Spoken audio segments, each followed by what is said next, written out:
New details now on what should have been a seamless sale that went terribly wrong. It happened late last night near 48th and Adams. Police searching along this area, Layton Street in East Lincoln, for several hours.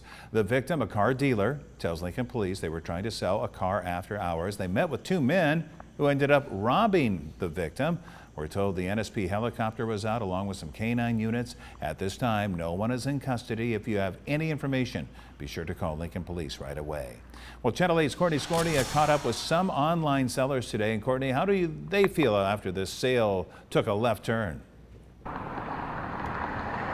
Yeah, Rod, I'm here where the victim and the robbers were supposed to meet up for the sale. And I've been speaking with people who tell me they'll be more cautious when meeting up with strangers to make sales.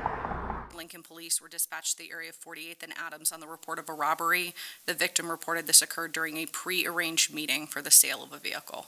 Police say the robbers took off to this area near 87th and Adams in a black Chevy Malibu before leaving it disabled. It's a frightening incident for anybody who buys and sells things online.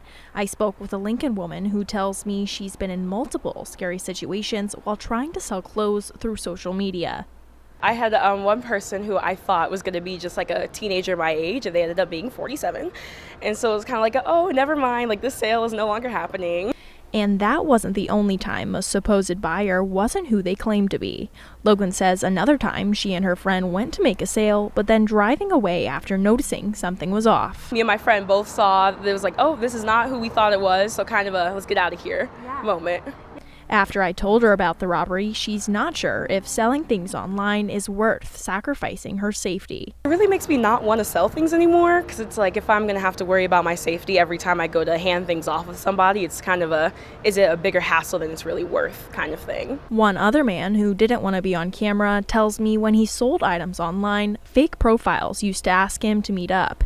He did extra research and found that the profiles were trying to scam him.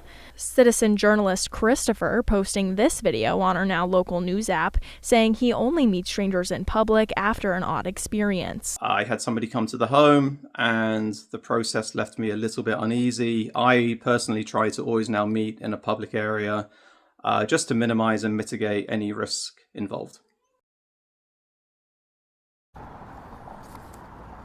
Police say tens of thousands of dollars were stolen. Yeah, Courtney, I was just going to ask you, do we know how much money was taken from the victim that we were talking about, the car dealer, after hours, and what can people do to help? Yeah, Rod, police say that tens of thousands of dollars were stolen, and they're also asking anyone with any information to contact the department at 402-441-6000 or Crime Stoppers at 402-475-3600. And I'm reporting in Lincoln. Courtney Scornia, Channel 8 News. Back to you. All right, thank you, Courtney.